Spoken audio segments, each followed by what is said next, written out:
નમસ્તે મિત્રો, હું છું સિદ્ધાર્થ છાયા.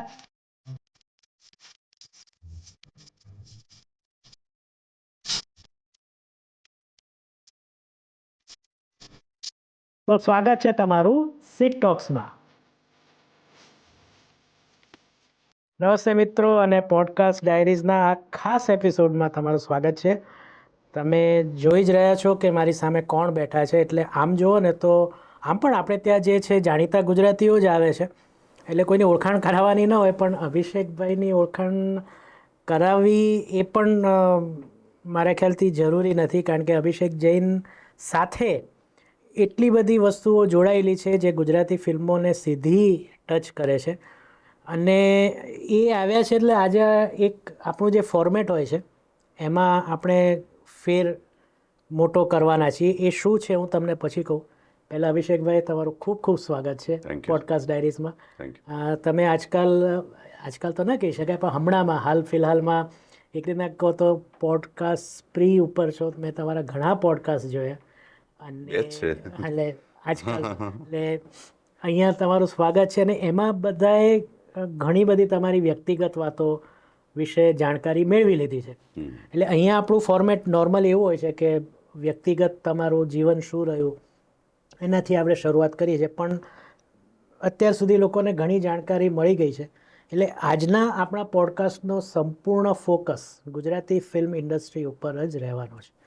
અને થોડાક તીખા તમતમતા સવાલો તમને લાગે તો એવા પણ આવશે.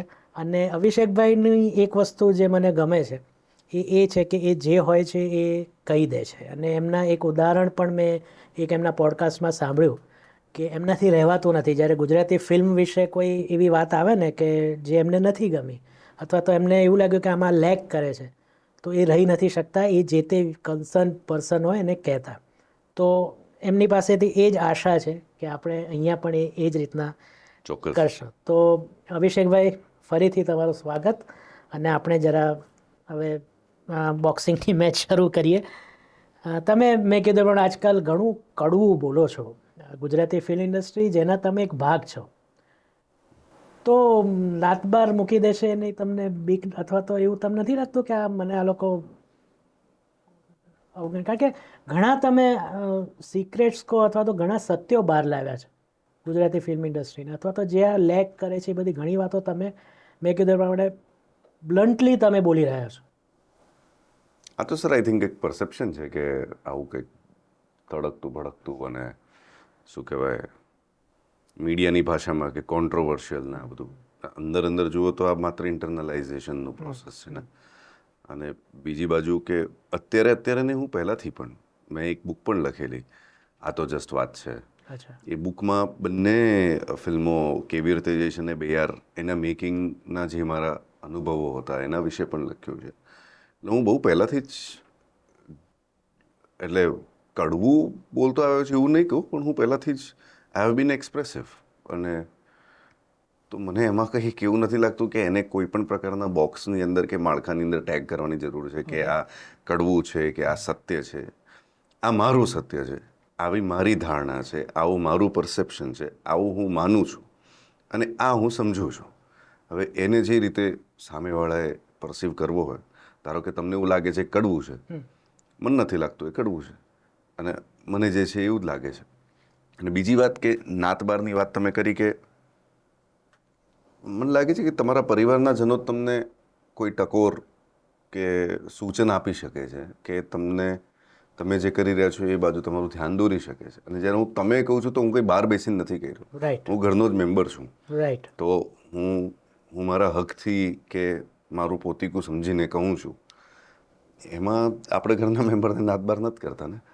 આપણને કોઈ ઘરનો નાનો ભાઈ હોય અને એવું કહે કે નહીં મોટા ભાઈ તમે આવું કંઈક કરી રહ્યા છો, મને નથી ગમતું, તો આપણે એનો બહિષ્કાર તો નથી જ કરી દેતા. રાઈટ. તો હું એવી રીતે જ માનું છું કે કોઈક રસ્તા, એટલે કોઈક રાહ ચૂઝ કરી છે ને એનામાં એ આગળ વધી રહ્યા છે ને એમાં મને એક બે સૂચનો આપવા હોય તો હું કેમ ના આપીશ. તો એવું કોઈ રિએક્શન આવ્યું કે ભાઈ તમે આ નહોતું કહેવાનું તમારે?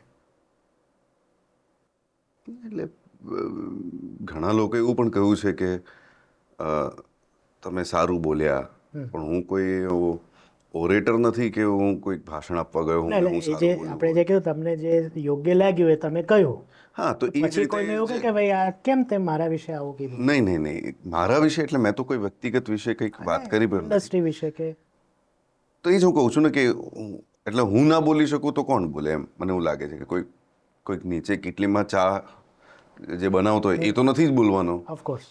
તો હું તો મારા હકથી બોલી જ શકું છું. અને કોઈક એવા પ્રતિભાવ, એટલે લોકો એવું પણ કહ્યું છે કે અમને ગમ્યું, અને ઘણા લોકોએ તો એન્ટરટેનની જેમ પણ એને શીખ કર્યું છે કે ભાઈ આ એન્ટરટેનિંગ છે. ભાઈ એમને એન્ટરટેનિંગ લાગતું હોય તો એન્ટરટેનમેન્ટ લે ભલે, ઓકે. પણ મને તો ધારો કે કોઈ કે પોડકાસ્ટ માટે બોલાવ્યો અને મને બીજું કંઈ નથી આવડતું, કે હું ડાન્સ નથી કરી શકતો, ગેમ શો નથી રમી શકતો, હું જે ઇન્ડસ્ટ્રીમાં છું એના વિશે બોલી શકું છું, તો હું બોલું છું.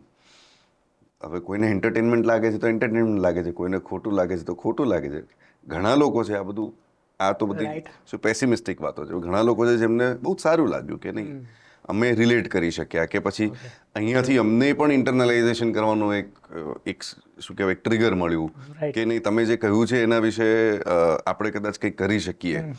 તો more than negative it is positive. કારણ કે એના પછી તો કેટલા 2-3 એવા ફિલ્મ મેકર્સ છે જેમની સાથે મારી વાત થઈ અને એમને કહ્યું કે યાર આપણે નેક્સ્ટ ટાઈમ ભેગા થઈએ અને આના વિશે વાત પણ કરીએ. તો એ બધાના અંદરની વાત છે. હવે મને તમે પોડકાસ્ટમાં બોલાવ્યો છે તો મેં કહ્યું, કોઈ બીજો આવશે તો એ પણ આવું જ કહેશે. એટલે મને એમાં કંઈક અજુગતું કે કંઈક નવું, કંઈક તડકતું ભડકતું, કંઈક સળગતું એવું કંઈ નથી લાગી રહ્યું. તો નોર્મલ જ છે બધું આ. હવે મેં જેમ ઇન્ટ્રોડક્શનમાં કીધું કે ગુજરાતી ફિલ્મોના રિવાઇવલની ક્રેડિટ અને ડ્યુ ક્રેડિટ તમે એના માટે છો જ જવાબદાર. તો એ તમે જે કોઈ પ્રયાસ કર્યો ત્યારે તમને નહીં જ ખબર હોય કે કેવી રીતના જઈશ, હું લાવીશ, પછી આટલું બધો ચેન્જ આવશે. મલ્ટીપ્લેક્સમાં ગુજરાતી ફિલ્મો લોકો જોવા જશે અને ગુજરાતી ફિલ્મ ઇન્ડસ્ટ્રીઝના ઇન્વર્ટેડ કોમા સ્ટાર્સ પણ ઊભા થશે. તો એ શરૂઆતને આજની જે સ્થિતિ છે ગુજરાતી ફિલ્મો, તમને એવું લાગે છે કે કદાચ મેં જે પથ વિચાર્યો હતો, મેં મારી રીતના એક ઓનેસ્ટ રજૂઆત કરી, ત્યાંથી એ ઇન્ડસ્ટ્રી એ રસ્તે છે કે ક્યાંય ભટકી ગઈ છે? ઇન્ડસ્ટ્રી કોઈ બીજું ઇન્ડિવિજ્યુઅલ તો છે નહીં, ઓફકોર્સ. પણ ઇન્ડસ્ટ્રી ઇન્ડિવિજ્યુઅલ્સથી બને છે. રાઈટ. તો અને બીજા ઇન્ડિવિજ્યુઅલ વિશે હું કંઈ ના કહી શકું, કારણ કે એમની શું પ્રોસેસ છે, એમની શું સ્ટ્રગલ છે, એ આપણને ના ખબર હોય. પણ એટલું તો ખબર છે કે હું મારા પથ પરથી કદાચ ભટક્યો હોઉં તો મને ઘણા લોકોએ આવીને કહ્યું પણ છે કે ભાઈ આ બરાબર નથી કર્યું, કે તમે આ રસ્તે બરાબર નથી ગયા. તો હું એને ઇમ્પ્રોવાઇઝ કરીને, કે હજી પણ કોઈકને એવું લાગતું હોય અને જેના સજેશન્સ લેવા લાયક હોય, તો હું એ બાજુ એમનું ધ્યાન જે મને દોરે છે એ બાજુ ધ્યાન આપું છું, અને પછી કંઈક ઇમ્પ્રોવાઇઝેશન કરવાનું હોય તો કરીએ છીએ.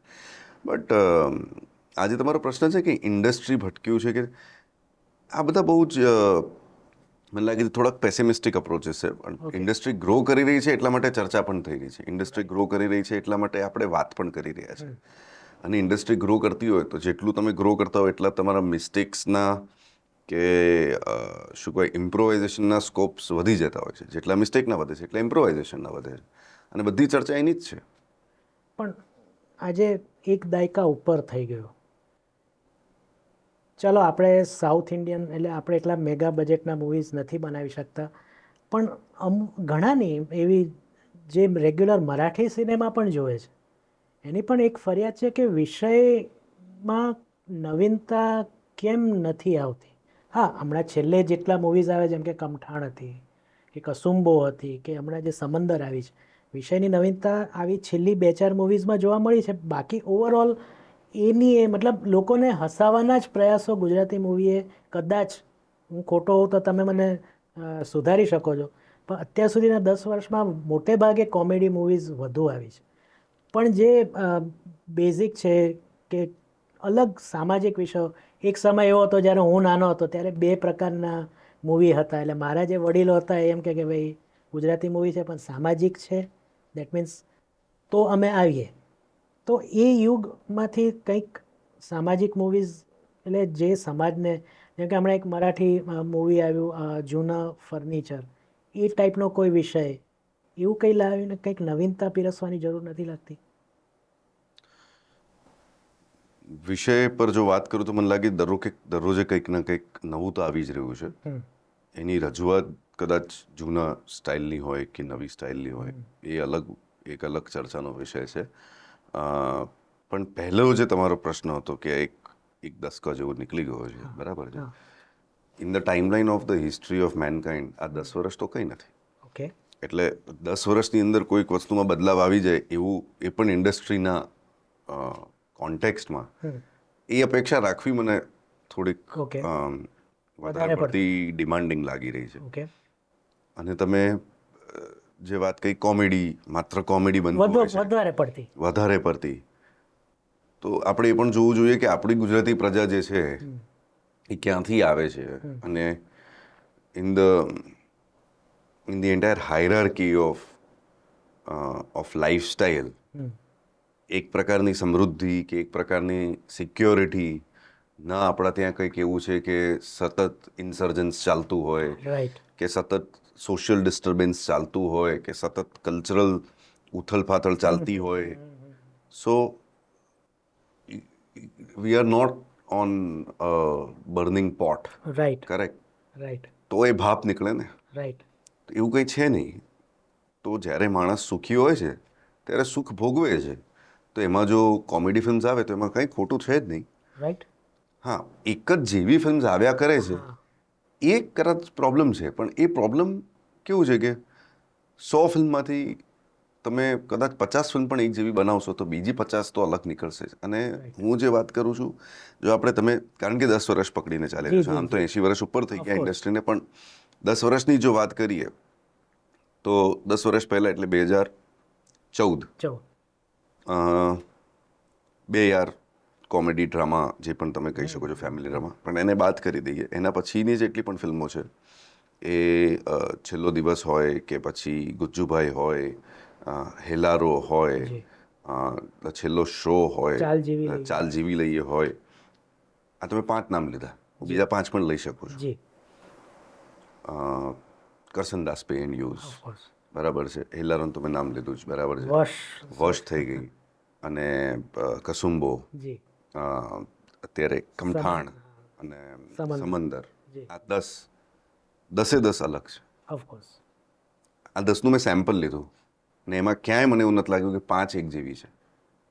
તો એવી રીતના કહી શકીએ કે ચાલો જેને ફિલ્મોની સેન્સ છે એ આ 10 તારવી શકે, પણ જેને ફક્ત પૈસા ખર્ચીને મૂવી જોવા જવું છે, હા, એના પરસેપ્શનની વાત છે.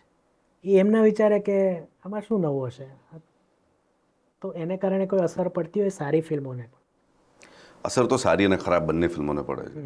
ઓડિયન્સનું એટલે અલગ, આપણે સારી ખરાબ નહીં, પણ જે અલગ આપણે 10 તારવી, હા, એમાંથી આ 10 સારો બિઝનેસ પણ કર્યો. ઓકે. એટલે ઉપર નીચે આગળ પાછળ એ બધું ચાલ્યા કરે, બરાબર. માપસર કે અપેક્ષા મુજબ એ બધું અલગ છે વસ્તુ, પણ આ 10 ફિલ્મને એક ઓડિયન્સનો રિસેપ્શન તો મળ્યું જ છે.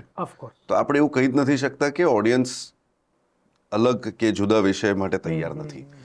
અને જો 10 આવી ફિલ્મો અલગ 10 ફિલ્મ મેકરો બનાવી છે તો એવું પણ ના કહી શકીએ કે આ 10 ફિલ્મ મેકર્સ અલગ બનાવવા માટે તૈયાર નથી. પણ કેવું છે કે દેર આર ઓલવેઝ એક્સેપ્શન્સ. કે સાઉથની પણ જે ફિલ્મો આપણને સારી લાગે છે એ ત્યાંની સર્વશ્રેષ્ઠ ફિલ્મો અહીંયા રિલીઝ થાય છે એટલા માટે લાગે છે. બાકી દર અઠવાડિયે એ પણ 4 ફિલ્મો રિલીઝ કરે છે જેના વિશે આપણને નથી ખબર હોતી, એમની ઓડિયન્સને પણ નથી ખબર હોતી. એ જ રીતે હિન્દીમાં પણ છે કે દર અઠવાડિયે 4 કે 5 હિન્દી ફિલ્મ રિલીઝ થાય છે, but we only go for 1 in a month may be. તો આપણે we are just cherry picking the best of the lot. તો બટ એ બેસ્ટ ઓફ ધ લોટને ચેરી પિક કરીને બાકીના લોટને આપણે બિલકુલ એની અવગણના નથી કરી શકતા. સૌથી મોટી વાત જે તમે હમણાં કરી છે, એક પોડકાસ્ટમાં મેં જોયું, તમે સ્પષ્ટ શબ્દોમાં કહ્યું કે પ્રીમિયરને બેન કરી દો ગુજરાતી ફિલ્મોમાં. તો પછી એ પ્રમોટ કઈ રીતના કરી શકે?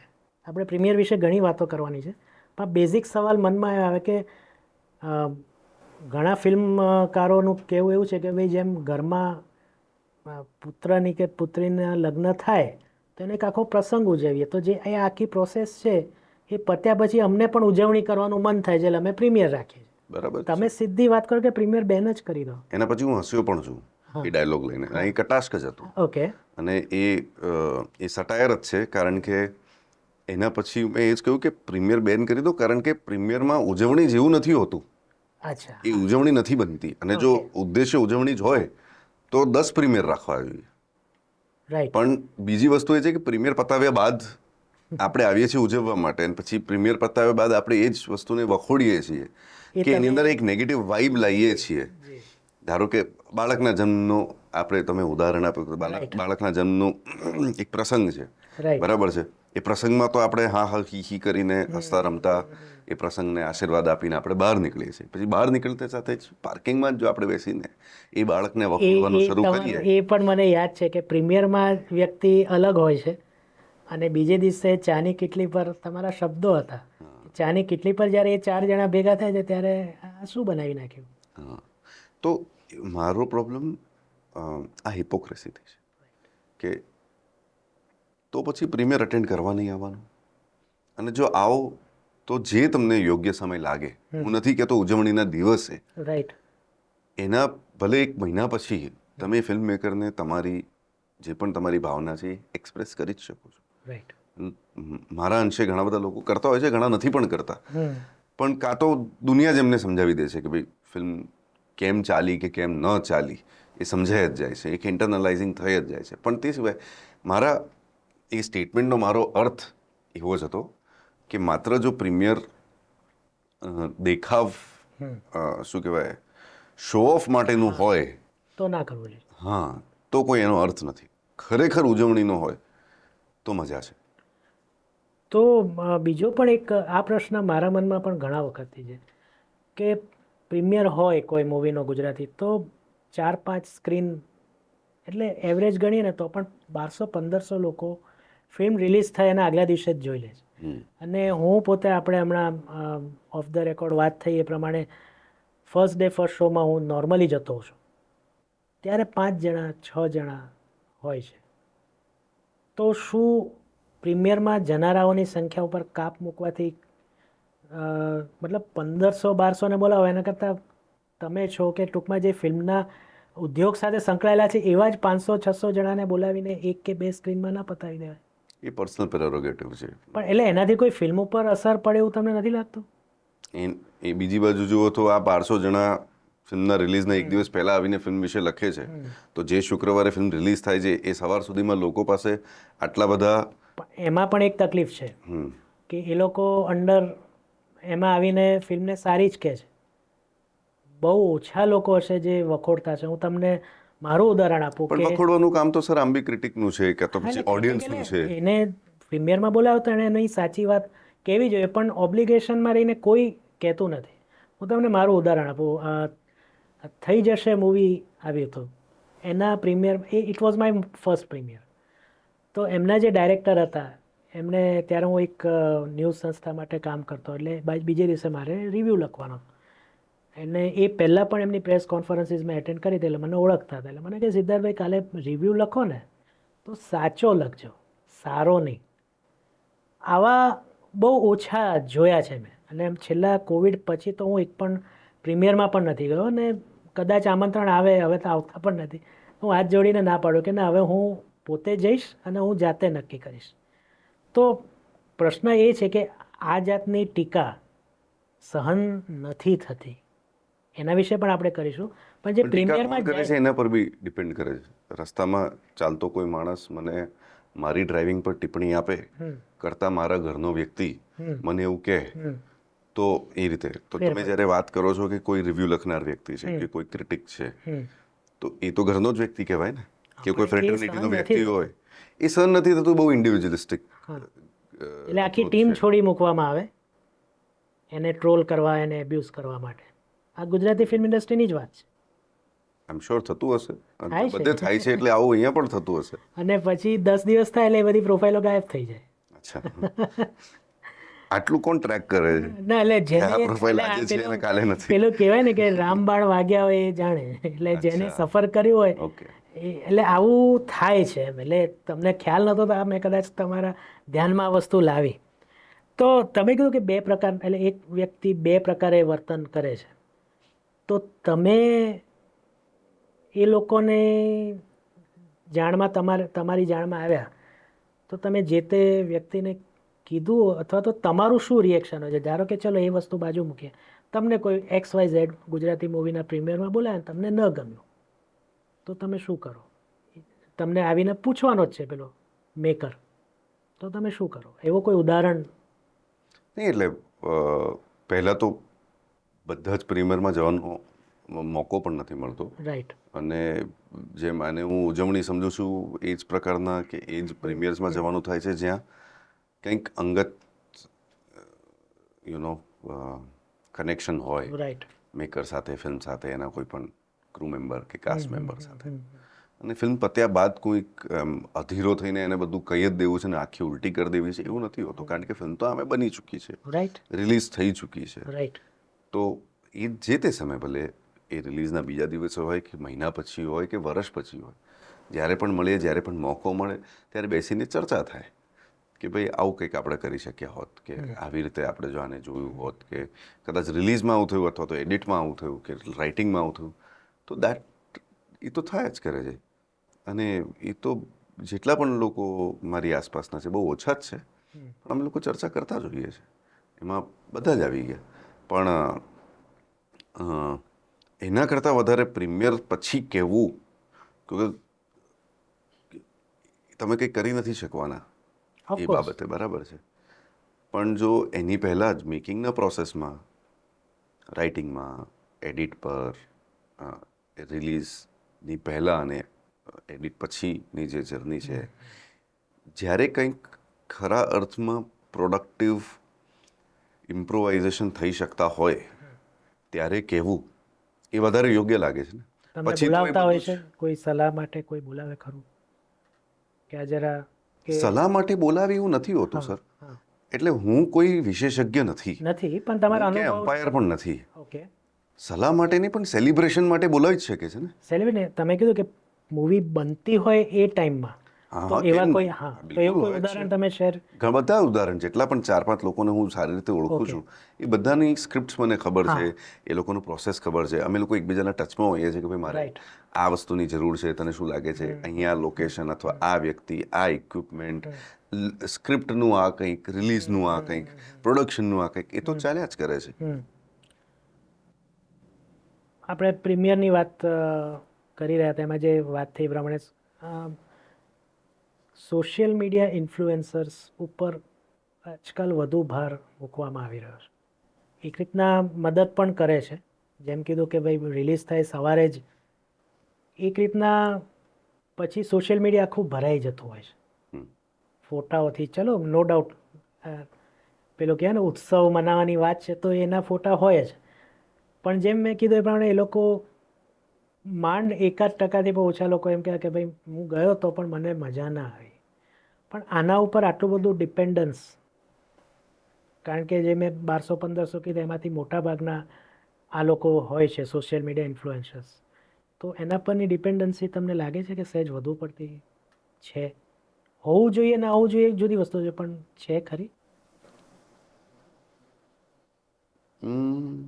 મને ખબર નહીં કોણ છે આ ઇન્ફ્લુએન્સર જે એક્ટિવ હોય છે, ફેસબુક, ટ્વિટર, ઇન્સ્ટા, હવે તો ઇન્સ્ટાગ્રામનો જમાનો છે. તો એ તો માર્કેટિંગ એ છે ને, માર્કેટિંગ એના પ્લાન પર વધુ પડતું ડિપેન્ડન્સી હોય એવું નથી લાગતું? માર્કેટિંગ પર તો સંપૂર્ણ ડિપેન્ડન્સી હોય છે પિક્ચરને ચલાવવાની નહીં ચલાવવાની. તો જો એમને ધારો કે પ્રીમિયરના દિવસે કે બીજા દિવસે કે ફિલ્મના રિલીઝના 1 મહિના પહેલાં પણ જો બોલાવ્યા હોય અને એમને ફિલ્મ દેખાડી હોય અને એ લોકો કંઈક લખવાના હોય તો એ માર્કેટિંગ એક્ટિવિટીમાં આવે તો એ તો કરવું જ જોઈએ. તો દરેક ફિલ્મ પ્રોડ્યુસરનો ધર્મ છે કે એની ફિલ્મ ચાલે, તો એ તો એનો ધર્મ નિભાવવાનો જ છે. હવે એના માટે એને ઇન્ફ્લુએન્સરને બોલાવવાના હોય કે કોઈને પણ બોલાવવાનું હોય, ઓડિયન્સ સુધી પહોંચાડવા માટે જે પણ માધ્યમ યોગ્ય છે, સામ નામ દંડ ભેદ, એ કરવું જ પડે તો કરવું જ પડે. તમે કોઈ ફિલ્મ બનાવો, પ્રોબ્લેમ એ છે કે માણસ ઇન્ફ્લુએન્સ થઈ જાય છે. ઇન્ફ્લુએન્સર એનો બિઝનેસ કરી રહ્યો છે, પ્રોડ્યુસર એનો બિઝનેસ કરી રહ્યો છે, સામે વ્યક્તિ જે એને જોઈ રહી છે, એક નોર્મલ ઓડિયન્સ, અને એ જો આવી રીતે ઇન્ફ્લુઅન્સ થતી જ હોય રાઈટ એમના પર્સનલ ઓપિનિયન સિવાય, બરાબર છે, એમને જોયા વગર એ ઇન્ફ્લુએન્સરને જોઈને એ થઈ જતો, એ તો આપણી આખી સિવિલાઇઝેશનનો પ્રોબ્લેમ અત્યારે ચાલી રહ્યો છે ને, કે you do not have your own opinions, you just take someone's opinion and move ahead in life. કે પછી તમે તમારા નિર્ણયો કોઈક એક ઇન્ફ્લુએન્સર પર ડિપેન્ડ રાખો છો, એ તો દેટ્સ અ ક્રાઇમ ને. કારણ કે ઇન્ફ્લુએન્સર ઇઝ ગેટિંગ પેઇડ, એ તો તમને ખબર જ છે, રાઈટ બરાબર છે. તે છતાં એ જે કહી રહ્યો છે એને તમે માનીને ચાલો છો, તમારું સત્ય એને બનાવી દો છો, તો એ વ્યક્તિનો પ્રોબ્લેમ છે, ઇન્ફ્લુએન્સરનો પ્રોબ્લેમ નથી અને પ્રોડ્યુસરનો પ્રોબ્લેમ નથી. ઓફકોર્સ, એટલે બંને પોતપોતાની ડ્યુટી. હા, કારણ કે બંને લખે જ છે ને, પ્રોડ્યુસર એના નીચે લખે છે કે હું પ્રોડ્યુસર છું, ઇન્ફ્લુએન્સરનું પ્રોફેશન જ ઇન્ફ્લુએન્સર છે, એ ઇન્ફ્લુએન્સ કરી રહ્યો છે અને તમે ઇન્ફ્લુએન્સ થઈ રહ્યા છો. તો હવે આમાં who is at problem? Right, producer is not at problem, એ એનું કામ કરી રહ્યો છે. ઇન્ફ્લુએન્સર ઇઝ ગેટિંગ પેડ, તો એનું કામ કરી રહ્યો છે. Who is at problem? The person who is seeking it. જે વસ્તુ લઈ રહ્યો છે અને એને લઈને એનું સત્ય બનાવી દે છે, એ એનો પ્રોબ્લેમ છે. રાઈટ. તમે ફિલ્મ બનાવો, એક થોટ આવે, તમારી રિલીઝ સુધીની આખી પ્રોસેસ શું હોય? દરેક ફિલ્મ પોતાનું અલગ તમારી પ્રોસેસ લઈને, નહીં, મારી પણ દરેક ફિલ્મ અલગ હોય. બરાબર. મેં તો અત્યાર સુધી એટલે તમે કોઈ એક વિચાર પરથી સ્ટોરી ડેવલપ કરો કે કોઈ એક સ્ટોરી મનમાં રમતી હોય અને પછી તમે 1 by 1 સ્ટેપ લો? ધારો કે ચલો આપણે બંને તમારી ફિલ્મો લઈએ, કેવી રીતે જઈશ અને 2 યાર, તો કોઈ એક વિચાર કે ઓકે આ અહીંયા જે ઘેલછા છે અમેરિકા જવાની, ચલો એના પરથી કંઈક કરીએ, કે 2 મિત્રો હોય અને કોઈક કારણસર એમની વચ્ચે મન ખાટા થઈ જાય, એવું કોઈ, કે પછી કોઈ એક સ્ટોરી રમતી હતી કે ના આવું કંઈક હોય, અમેરિકા જવા માટે કૂદતું હોય ને એને આવી તકલીફ પડે, કેવી રીતના તમારી પ્રોસેસ શું હોય? સર, ક્યાંયથી પણ આ પ્રોસેસ બહુ શું કહેવાય, કોન્શિયસ પ્રોસેસ નથી. ઇન્સ્પિરેશન કે ઇન્ફ્લુઅન્સ ક્યાંયથી પણ આવી શકે છે. આજે રસ્તા પર આપણે જતા હોઈએ અને કોઈક વ્યક્તિ આપણને સિગ્નલ પર મળી જાય અને એની ઇમેજ મગજમાં ચોંટી જાય અને એ સતત તમારા મનમાં રમ્યા જ કરે, તો કદાચ એના પર કંઈક વાર્તા સૂઝે. તો it can be a visual memory, it can be a childhood experience, it can be something that you read. આપણે છાપું વાંચતા હોઈએ છીએ, દરરોજે કેટલી બધી ખબરો હોય છે. તો કોન્શિયસલી હું કંઈ બેસીને આમાંથી વાર્તાઓ નથી શોધી રહ્યો, પણ કોઈક એવી ખબર જે તમને ટચ કરી જાય, તમારા મનની અંદર કાં તો એંગર પેદા કરે, કાં તો તમારા મનની અંદર એક એમ્પથી પેદા કરે કે મારે આ વાત કહેવી છે અને આ વાર્તા સુધી હું કઈ રીતે પહોંચાડું એને, પછી વાર્તા પછી એને પટકથા કે જે પણ બીજી બધી વસ્તુઓ છે એમાં કઈ રીતે એના સ્વરૂપમાં લાવવું. તો that is a very subconsciously writing process. આ 2 મૂવીઝમાં કેવી રીતના થયું? કેવી રીતે જઈશનું તો મારા ગ્રોઈંગ યર્સમાં મારે ભણવા માટે આગળ જવાનું હતું, ત્યારે ઘણા બધા એવા કિસ્સાઓ, બનાવો, લોકો જોવા મળ્યા જે લોકો યુએસએ જવા માગતા હતા અને એમના માટેની એમની જે પણ ઘેલછા હતી એ મનમાં રહી ગઈ કદાચ. અને 2 યાર તો બહુ જ ફની ઇન્સિડન્ટ છે, કારણ કે હું લકી ટી સ્ટોલ પર બહુ જતો હતો, કારણ કે મને જગ્યા ગમે અને મને સિટી સાઈડ જવું ગમે, અને એ જે તે વખતેની વાત છે. અને લકી ટી સ્ટોલ પર જઈએ તો એનું મસ્કાબન ખાવું, ચા ઉબાડીને પીવું, અને કેવી રીતે જઈશ પછી એક અસમંજસ ચાલતું જ હતું કે ભાઈ નેક્સ્ટ ફિલ્મ બનાવી કે ન બનાવવી, અને કઈ બનાવવી, વાર્તા શું હોઈ શકે છે, આ છે તે છે. એક સર્ટન અમાઉન્ટ ઓફ ફ્રસ્ટ્રેશન પણ હતું કે હવે નેક્સ્ટ ફિલ્મ માટે પૈસા ક્યાંથી ભેગા કરીશું. આ બધાની વચ્ચે જ્યારે નેક્સ્ટ ફિલ્મ માટે પૈસા ક્યાંથી ભેગા કરીશું પ્રશ્ન હતો, ત્યારે હું લકી ટી સ્ટોલ પર જ હતો અને મારી નજર એ પેઇન્ટિંગ બાજુ ગઈ. હવે એવું તો નથી કે એ જ દિવસે એ પેઇન્ટિંગ લગાડવામાં આવે, હું જ્યારથી જતો આવ્યો છું ત્યારથી પેઇન્ટિંગ મેં જોયું જ છે. આ વખતે એને જોવાનો નજરિયો બદલાઈ ગયો. મેં કીધું આ એક મહાન કલાકારની પેઇન્ટિંગ છે અને એ અનસોલ્ડ છે, કારણ કે કોકને ગિફ્ટમાં મળી છે. આ દુકાન જે ચલાવે છે એમને ગિફ્ટમાં મળી છે. So that means it is an unsold painting. તો બજારમાં, કારણ કે હવે એ માન કલાકાર નથી રહ્યા, તો બજારમાં આ પેઇન્ટિંગની વેલ્યુ બહુ જોરદાર હશે, એમ ઇનવેલ્યુએબલ હશે. હવે જ્યારે આપણને ફિલ્મ જ બનાવવાની છે અને પૈસા ભેગા કરવાના છે, તો એ બહુ શું કહેવાય ઉપદ્રવી મગજમાં આઈડિયા આવ્યો કે યાર अपन अगर ये पेंटिंग ही चुरा लें, बाजार में जाके बेचे, तो एक फिल्म नहीं, कम से कम 7-8 फिल्मों का तो जुगाड़ हो जाएगा. जुगाड़ हो जाएगा. સો ઓબ્વિયસલી હું આ ના જ કરી શકું. પણ ત્યારે ટ્રિગર થયું કે આવી કોઈક વાર્તા હોય તો, કે ભાઈ કોઈક વ્યક્તિ પેઇન્ટિંગની વેલ્યુને ન સમજતો હોય, તો એક બાજુ એ ઇનવેલ્યુએબલ છે ને બીજી બાજુ એ વ્યક્તિને એની વેલ્યુ નથી, પણ એને ખબર છે કે ભાઈ આ કંઈક મોંઘી પેઇન્ટિંગ છે અને એ ઉપાડીને એને વેચવા જતો રહે, કંઈક પૈસા જોઈએ છે એટલા માટે, પણ પછીથી એને ખબર પડે એ વસ્તુની વેલ્યુ. તો એ ત્યાંથી આ એક એટલે બહુ ફની છે આ ઇન્સિડન્ટ, પણ વાઇલ્ડ થોટમાંથી. તમે એટલે આજે કહ્યું ને, મેં પણ થોડીક નવલકથાઓ લખી છે. મેં એક વખત ફેસબુક પર આજે તમે કીધું ને એક્ઝેક્ટલી, કે લેખક જે હોય ને એ જે ખુદ નથી કરી શકતો, જેની નેગેટિવ સાઈડ, દરેકની પોઝિટિવ નેગેટિવ હોય, એ એની કૃતિ જે હોય ને એમાં એ ઉતારતો હોય. બિલકુલ. એટલે જે તમે કહ્યું કે ભાઈ ચલો હું ચોરી લઉં, પણ એ તો તમે કરી શકો ને, તો તમે એને એક ફિલ્મમાં એને ઉતારી. અને આવા ઘણા બધા કિસ્સાઓ છે જી. મારી ફિલ્મોની અંદર, એવા સીન્સ છે જે કદાચ હું નથી હા કરી શકતો. જેમ કે મારા મોટા ભાઈ છે, બરાબર છે. જી. હવે અમારા મારવાડી કલ્ચરમાં કેવું છે કે મોટા ભાઈ હોય ને તો ઓટોમેટિકલી એક સર્ટન ફાધર ફિગર જ હોય છે. Right. He is never your friend figure, brother figure પણ નહીં, એ ફાધર ફિગર જ હોય છે. ઓકે. તો ભલે 4-4.5 વર્ષનો ગેપ હોય, જી. પણ એ તમને એવું લાગતું હોય કે એક જનરેશનનો આખો ગેપ છે. તો અમારી સાથે અમારી કોઈ મિત્રતા નથી, અમારે મેન્ટી રિલેશનશિપ છે, કે ફાધર સન રિલેશનશિપ જેવું છે. તો અને મેં ગુજરાતમાં જોયું છે કે બે ભાઈઓ હોય તો એ લોકો સાથે મળીને ગપ્પા સપાટા બધું ચાલતું હોય એમનું, પણ એવો રિલેશન મેં મારવાડીમાં નથી જોયો. તો મેં કેવી રીતે જયેશમાં જય ઉપાધ્યાયનું જે કેરેક્ટર છે અને દિવ્યાંગનું જે કેરેક્ટર છે, એ બંનેને ભેગા મળાવીને એક શું કહેવાય બી ગ્રેડ ફિલ્મ સાથે જોઈ રહ્યા છે, એવો સીન દેખાડ્યો છે. But that is my figment of imagination. કે વાત એ નહોતી કે તમે બી ગ્રેડ ફિલ્મ દેખાડો બે ભાઈઓને ભેગા મળીને. વાત એ હતી કે આ પ્રકારની મિત્રતા, આ પ્રકારનું શું કહેવાય એક મોટું રિલેશનશિપ એ નથી. તો શું હું ફિલ્મોની અંદર એ દેખાડી શકું છું? તો થોટ આવ્યો, કોઈ એવું દ્રશ્ય જોયું ને તમને વાર્તા લખી નાખી, પછી શું?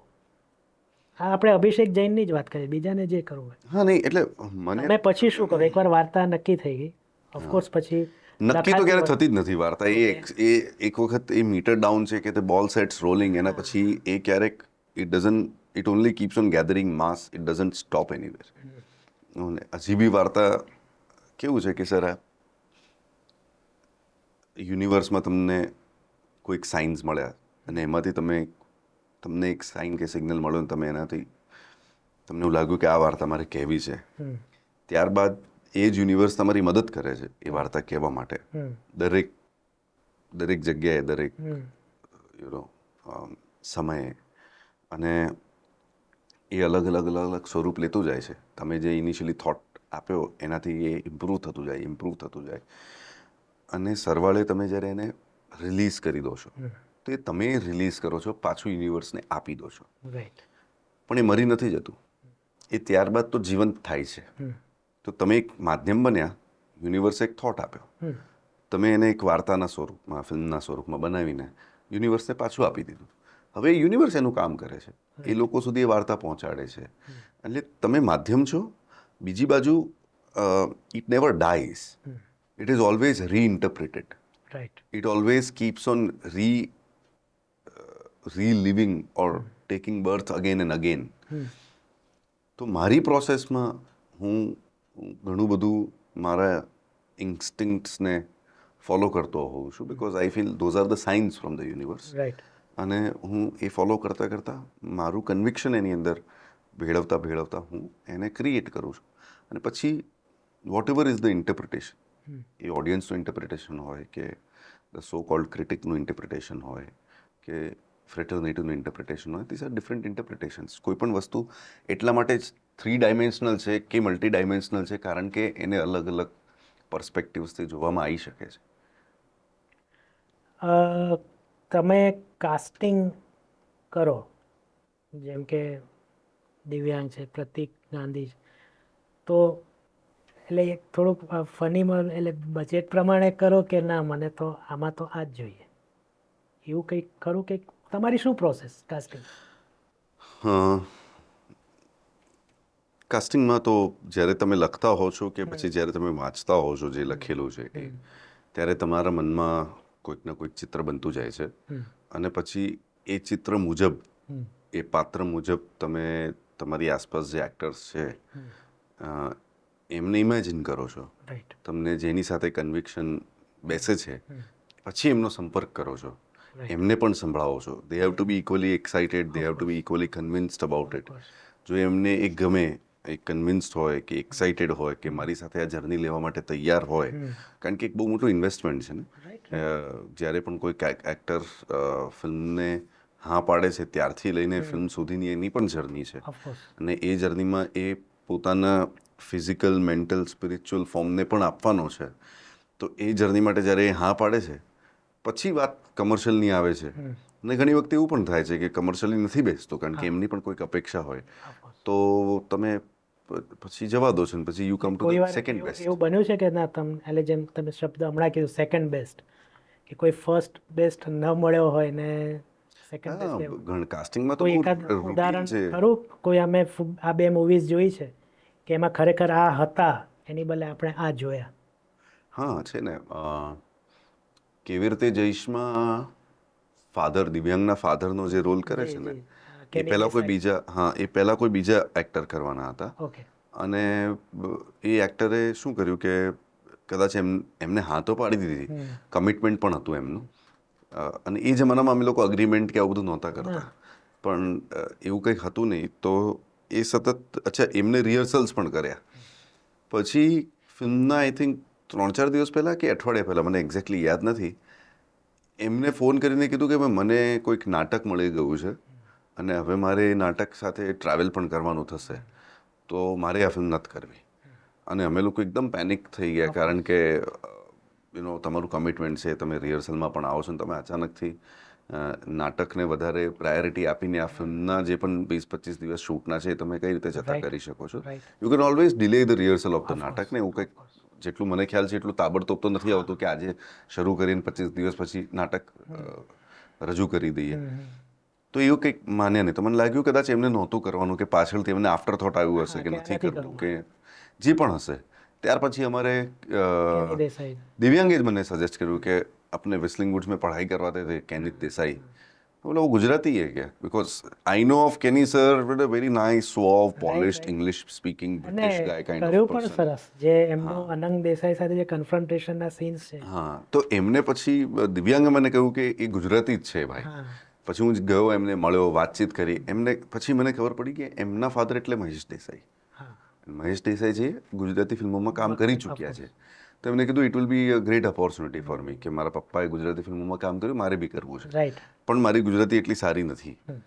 તો મેં કીધું સર, એ તો આપણે હવે મેનેજ કરવું પડશે. If you are excited, let's go and do it. તો પછી એમને જે પણ ડાયલોગ હતા એની પ્રેક્ટિસ કરી, કે હેલ્પ લીધી, એ બધું કરતાં કરતાં પછી થઈ ગયું. પણ આવા તો ઘણા કિસ્સાઓ દરેક ફિલ્મમાં થતા. એટલે મેં કહ્યું કે કોઈ એક એવું ઉદાહરણ કે જે અમે સેટ ઉપર અભિષેક જૈન કેવા હોય છે?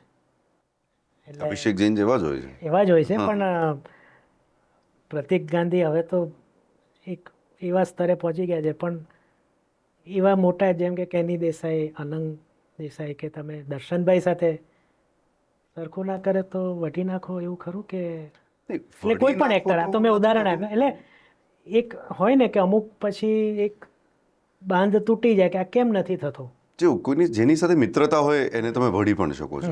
જે કદાચ બહુ નવા હોય એને તમે 2 વખત વઢી શકો છો, કે ગુસ્સે થઈને પણ કહી શકો છો. જે સિનિયર્સ હોય એ તો થોડીક, એટલે થોડા ખાનદાની તો રહેના પડતા, અને દેટ્સ ઇન ધ બ્લડ. એટલે ક્યારે આમ પેનિક થઈ જાય કે આ કેમ થતું? એમ બિલકુલ હું ધારું છું એવું કેમ? હા, થાય જ છે ને દર વખતે. ત્યારે કેવી રીતના બહાર કાઢો? કંઈ નહીં, તમારે જઈને એમની સાથે વાત કરવી પડે, એમને કૂલ ડાઉન કરવું પડે, તમારું જે પોઈન્ટ ઓફ વ્યૂ છે એ સમજાવવું પડે, એ પછી ન સમજતો હોય તો એમને કોઈ રેફરન્સ આપવો પડે. જે બી રીતે યુ કેન કન્વિન્સ ધેમ, અથવા તો તમે કન્વિન્સ થઈ જાઓ. તો મારો તો એક જ નિયમ છે, either I get convinced or you get convinced. તો બંનેમાંથી જે પણ વ્યક્તિ કન્વિન્સ થઈ જાય પછી એ પણ પ્રોફેશનલ છે, એમને બી ખબર છે કે અહીંયા આગળ ગાડી વધારવાની છે. અને શૂટમાં જો શૂટ રોકાઈ જાય ચાલુ દિવસે તો ઘણા બધા ખર્ચાઓ છે જે પાછળ ચાલી રહ્યા છે, એને પણ આપણે સાચવવાના છે. તો then it becomes okay. But senior એક્ટર્સની સાથે ઘણી વખતે એવું થાય છે કે તમે સેમ વેવલેન્થ પર ના બી હોવ, તો તમારે એમને લાવવા પડે એ વેવલેન્થ પર, અથવા તો એ જે વિચારી રહ્યા છે એ વેવલેન્થ પર આવવું પડે. અને બિકોઝ દે આર સિનિયર્સ, ઉંમરથી માત્ર નહીં કહું, અનુભવથી, તો એમને એટલું બધું જોયું હોય છે ને કે દે કેન સી ઇટ બહુ ફાર સાઇટેડલી, દૂર સુધીનું પણ એ જોઈ શકે છે. આપણે શું એ સમયે એઝ અ ડિરેક્ટર ક્ષણિક જોઈએ છીએ, પણ એ જ ને આખું દૂર સુધીનું જોઈ શકે છે. તો કદાચ એ પ્રકારનું કંઈક એવું બન્યું છે. દર્શનભાઈ હોય કે અનંગ સર હોય, એ લોકોએ મને કહ્યું છે કે ભાઈ આમ નહીં આમ કર. પછી એ વખતે હું એ જીતે હોઉં કે ઈગો પર હોઉં કે નહીં એ મેને એસે સોચા હૈ, હું અહમ બ્રહ્માસ્મી ઓર મેં ડિરેક્ટર હું, એવું નહીં. Because the biggest thing in film industry is to be, or any creative industry is to be a good listener. તમે જો સારી રીતે કોઈ વ્યક્તિને સાંભળી શકો છો તો પછી એને પ્રોસેસ કરીને તમારે જે કરવું એ કરો, પણ to be a good listener is very important. તો છે જ આવું. એટલે અનંગ સર, તમે જે વાત કરી સીનની, અનંગ સર અને કેની સરના સીનની જે એમનું કન્ફ્રન્ટેશન છે, તો જે દિવસે અમે શૂટ કરવાના હતા એ દિવસે અનંગ સરે ના પાડી શૂટ કરવાની. અને અમને એવું હતું કે સર કેમ આવું કરી રહ્યા છે. પછી એમને બધાની વચ્ચે નહીં પણ મને અલગથી રૂમમાં બોલાવીને એમને કહ્યું કે Abhishek, I am not yet convinced about this. I think આની અંદર હજી રીરાઇટિંગની જરૂર છે. તો મને બીક લાગી કે જઈને આખું રીરાઇટ કરવું પડશે. પછી એમને કીધું કે હું માત્ર કહેવા માટે નહીં, તને હું મારા સજેશન્સ પણ આપું છું કે શું શું હોઈ શકે છે. તો એમને 2-3 ઓપ્શન્સ આપ્યા, સજેશન્સ આપ્યા. હવે ઇમેજિન દેટ મેન, જેમને ફિલ્મ સ્કૂલથી ભણ્યા છે, ગાંધી જેવી ફિલ્મમાં, રિચર્ડ એટનબરોવાળી ફિલ્મમાં કામ પણ કર્યું છે, અને કેટલું બધું બીજું કામ પણ કર્યું છે. તો he is coming with some experience. એમને જે સજેશન આપ્યા એ અમે સાંભળ્યા. અને પછી મેં કીધું કે સર, હવે તમે જે કહી રહ્યા છો એમાં બહુ જ બધું એ છે, મને 1 કે 2 દિવસ આપો. આ સીનની જગ્યાએ આપણે બીજું કોઈ સીન અત્યારે કરી લઈએ છીએ, કારણ કે સમય જઈ રહ્યો છે. અને આ સીન હું જે દિવસે શૂટ કરવાનો પ્લાન કરું, 1 દિવસ પહેલાં હું આપને બાઉન્સ કરું, તમને કેવું લાગે છે મને કહેજો. એ થયું બી ખરું. અને પછી whatever you are seeing today ફિલ્મની અંદર એ સજેશન્સથી આવેલું છે. તો આવું તો ઘણું બધું. દર્શન સર છે, દર્શન જરીવાલા, તો એમને તો લેન્સિંગ પણ એટલું ખ્યાલ હોય છે કે એ પૂછતા પણ નથી આવીને કે કયું લેન્સ છે. He knows it. એક ટેકનિકલી પણ એટલા સજ્જ છે, સાઉન્ડ છે, કે એમની ક્રાફ્ટમેનશિપમાં એ ટેકનિકને પણ પોતાની અંદર ઉમેરી દે છે. કે અમારો એક શોટ હતો જેમાં એમ.એફ. હસનના પેઇન્ટિંગનું રિફ્લેક્શન હતું, અને સર રિફ્લેક્શનમાં ઊભા હતા, અને મને કદાચ એ કરેક્ટ રિફ્લેક્શન નહોતું મળી રહ્યું. તો સરે કરેક્ટ લાઇટ લીધી, મેગ્નિફિકેશન અને લેન્સિંગ પ્રમાણે એ જગ્યાએ ઊભા રહ્યા, અને એમને ખબર હતી કે ટાઈટ ક્લોઝઅપ છે તો વધારે બોડી મૂવમેન્ટ ના થઈ, અને માત્ર એક આંસુનું ટપકું, અને એ પણ મેં કહ્યું નહોતું, અને એમને ખબર હતી કે આ સીનની આ જરૂરિયાત છે, આ ડ્રામેટિક ઇન્ટેન્ટ છે એનું, તો એમને ડિલિવર કર્યું. આવું થાય છે જ્યારે કોઈ સારા સિનિયર એક્ટર્સ તમારી સાથે, કે એક્સપિરિયન્સ્ડ એક્ટર્સ તમારી સાથે હોય છે. સેમ ઇઝ વિથ પ્રતિક ગાંધી, કે એને પણ કેમેરાની, લેન્સની, એની એટલી લાઇટની એટલી સેન્સ છે, અને તમારા સીનના ડ્રામેટિક ઇન્ટેન્ટની. એટલે ટેકનિકલ પાસાઓ અલગ બાજુ છે, નોટ ટ્રાઇંગ ટુ ફ્લોન્ટ કે એ લોકો માત્ર ટેકનિકલી બહુ સાઉન્ડ છે, પણ એમને એ સીનના ડ્રામેટિક ઇન્ટેન્ટની પણ એટલી ખ્યાલ છે કે ખબર છે કે તમે જો આગળ પાછળ થઈ જાઓ. કારણ કે એક ડિરેક્ટર શું છે કે માત્ર શૂટ દરમિયાન એક્ટર્સ પર ફોકસ નથી કરતો, એ બીજા 10,000 બીજા પાસાઓ પર એનું ધ્યાન ચાલતું હોય છે. આગળ શું શૂટ થવાનું છે એના વિશે, જે શૂટ થઈ ગયું છે એના વિશે, અને there are so many hassles and problem solving and fire fighting, બધું ચાલતું જ હોય છે. તો પ્રતિક જેવો વ્યક્તિ સમજે છે એ વ્યક્તિ એ વસ્તુને, ને પછી એ મુજબ એ તમને તમારું ધ્યાન પાછું કેન્દ્ર પર દોરીને તમને અહીંયા લઈ આવે એ જગ્યા પર, એ ક્ષણમાં એટલું એ કરી શકતો. તો કહેવાનો અર્થ એ છે કે આ સિનિયર એક્ટર્સ હોય કે આવા લોકો હોય, એની સાથે કામ કરવાનો, એમને સાંભળવાનું, એમની સાથે ચર્ચા કરવાની, કાં તો એમને કન્વિન્સ કરવાના, કાં તો એમનાથી કન્વિન્સ થવું, આ બધું સતત ચાલતું જ રહેતું હોય છે. તમે વિસ્લિંગ વુડ્સની વાત કરી, એની પાછળ જે ફિગર છે અથવા તો ફાધર ફિગર જે કહીએ સુભાષ ઘાઈ, અને અત્યાર સુધીના હું કહું ને તો હું 9 મહિનાની ઉંમરથી વર્ષની ઉંમરથી સિનેમા જોતો આવ્યો છું. Sholay was my first. Hmm. અત્યાર સુધીમાં માને જે કહેવાય કે મોસ્ટ ફેવરેટ તો એ સુભાષ ઘાઈ. હમ. એની સાથેનો અનુભવ તમે શેર કરશો તો એક પર્સનલી મને ખૂબ ગમશે. શું એમને ફિલ્મમાં તો જોયા છે, પણ as a human being A institute ચલાવતા કદાચ એઝ અ ટીચર પણ તમને એ રીતના પણ મળ્યા હશે અને અત્યારે પણ તમે મળતા હશો. તો સુભાષ ઘાઈ વિશે થોડું.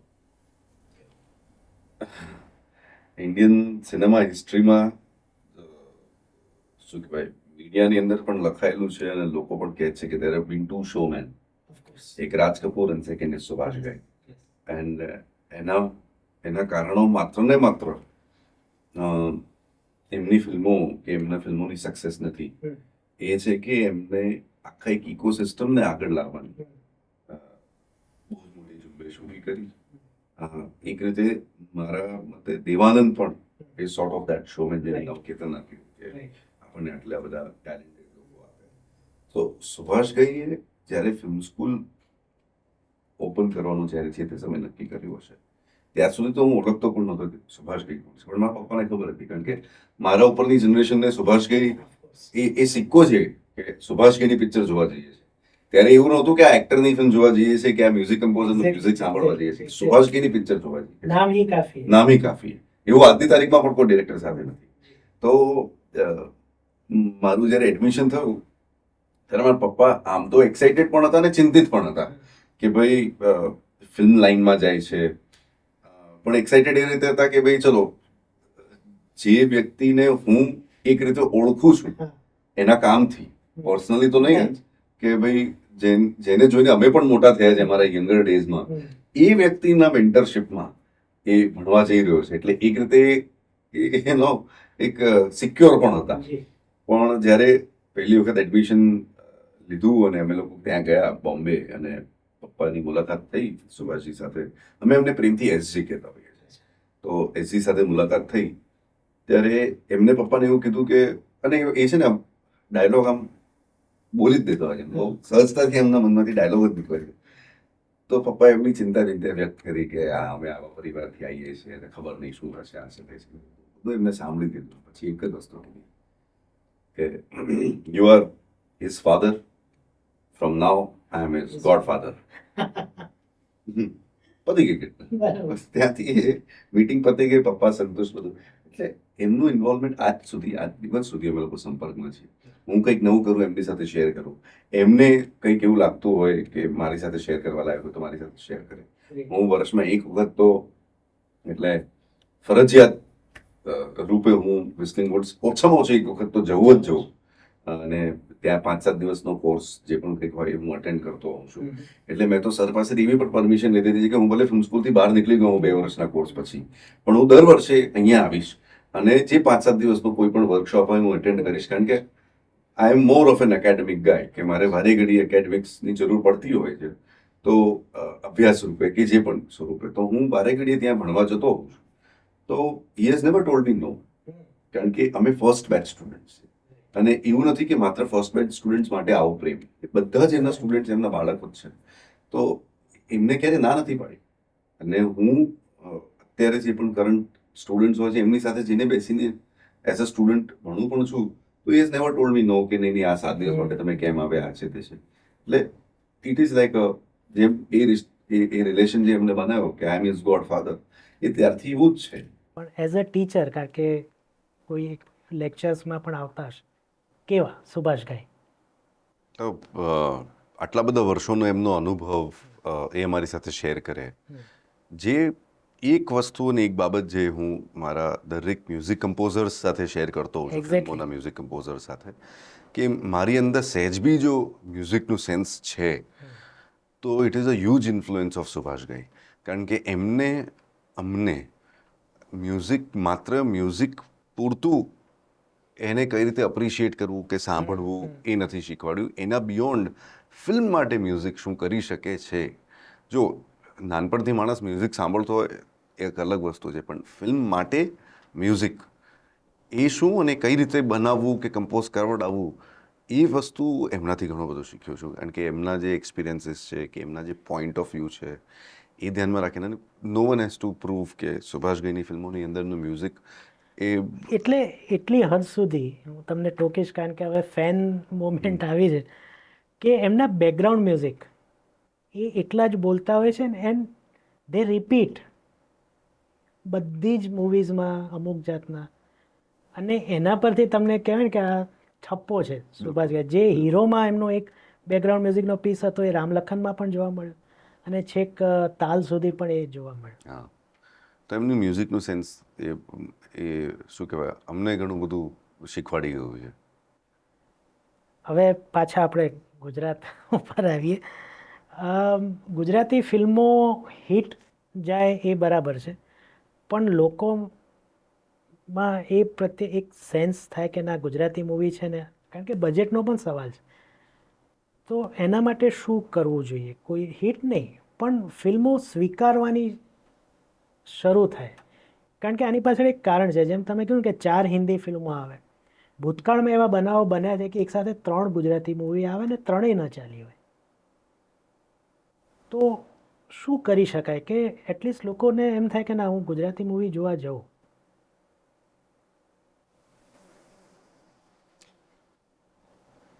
તો ઘણા બધા પ્રયાસો કરવાની જરૂર છે. એટલે પહેલી વાત તો એટલે આ કોઈ કહી દેવાય એવો આન્સર નથી, કારણ કે બહુ જ ચર્ચાનો વિષય છે.